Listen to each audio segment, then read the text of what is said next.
கண்ணிலிறைந்த என் கிண்ணத்தை காணிக்கையாய் வைப்பேன் உனக்கே.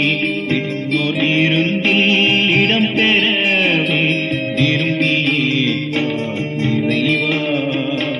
வீட்டிலும் அமைதி சிறிதும் இல்லை, வெளியிலும் சாந்தி அறவே இல்லை. வாழ்க்கையில் புயல் வீசிடக் கண்டேன், வழங்க உன்னிடம் உணர்ந்தேனதே. கண்ணில் நிறைந்த என் கிண்ணத்தை காணிக்கையாய் வைத்தேன் உனக்கே. கோயிலில் வந்தேன் கொடியவளாய் நான், உடைந்த உள்ளமே அன்றறிவாய். வறுமையும் வறுமை என்னிடம் உண்டு, குறையும் துயரமும் அதிகம் உண்டு. இறைவா நீதான் தீர்ந்தாய் இவற்றை, இறங்கியேற்பாய் ஏழை எனதே. பாவமும் பழியும் பலனாய் செய்தேன், பகலும் இரவும் இவற்றை செய்தேன். உள்ளவை அனைத்தும் உனக்கே தருவேன், பொறுத்தேன் உன்னிடம் உளம் கரைந்தேன், உளம் கரைந்தேன், உளம் கரைந்தேன். கர்த்தருக்குள் அன்பானவர்களே, அனுதினமும் கிறிஸ்துவுடன் தியான வேலைக்கு உங்களை அன்புடன் அழைக்கிறோம். இன்றைய தியானத்திற்கான வேத வாசிப்பு 2 சாமுவேல் 7ஆம் அதிகாரம் வசனங்கள் 1 முதல் 13 வரை. தியானத்திற்கான தலைப்பு கர்த்தருடைய காரியத்தில் வாஞ்சை. மானானது நீரோடைகளை வாஞ்சித்து கதறுவது போல தேவனே என் ஆத்துமா உம்மை வாஞ்சித்து கதறுகிறது. சங்கீதம் 42:1. வாஞ்சை என்பது இன்னும் ஒருவர் சொல்லி வருவதல்ல, தானாகவே எழும் ஒரு உணர்வு. மானுக்கு தாகம் எடுக்கும்போது அது நீரோடையை நோக்கி வாஞ்சித்து கதறும். அதை கண்டடையும் வரைக்கும் அது ஓயாது.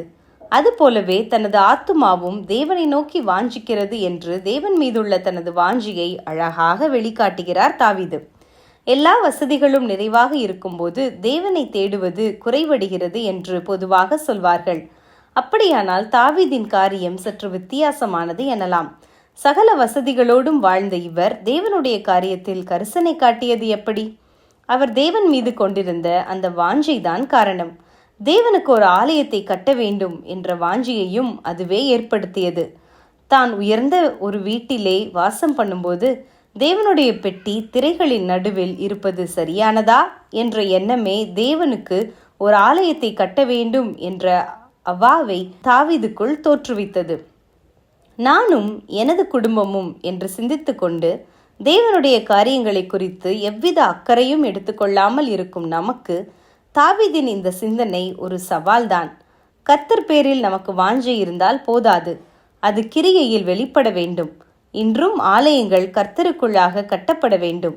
சபைகளில் ஐக்கியம் பேணப்பட வேண்டும். விசுவாசிகளாகிய நாம் என்ன செய்து கொண்டிருக்கிறோம்? நமது சபைகள் ஐக்கியம் குலைந்து உடைந்து போய் கொண்டிருக்கிறது. நாம் நமது குடும்பங்களை மாத்திரம் பாதுகாப்பாக கட்டிக்கொண்டு தேவனின் ஆலய காரியங்களில் சிரத்தை அற்றிருப்பது சரியானதா? தாவீதுக்கு அன்றிருந்த தாகம் இன்று நமக்கு இல்லாமல் போனதேன்? சில சமயங்களில் சபைகள் உடைந்து போவதற்கு நாமே மூல காரணமாயும் அமைந்து விடுகிறோம். நமது சபைகளை கர்த்தருக்காய் கட்ட முயலுவோம். நமது பங்குகளையும் பொறுப்புகளையும் செவ்வனே செய்வோம். ஆவியானவரின் கிரியைகள் நமது சபைகளில் காணப்பட முழங்கால்களை முடக்கி தேவனை நோக்கி கூப்பிடுவோம்.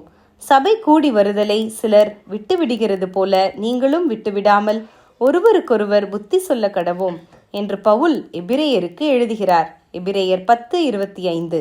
அன்பானவர்களே, தேவனுடைய ஆலய காரியங்களில் வாஞ்சையோடு ஈடுபடுங்கள். அதுவே நமது வாஞ்சையாகட்டும். நான் கர்த்தருக்கு ஒரு இடத்தையும் காணும் மட்டும் என் வீடாகிய கூடாரத்தில் பிரவேசிப்பதில்லை.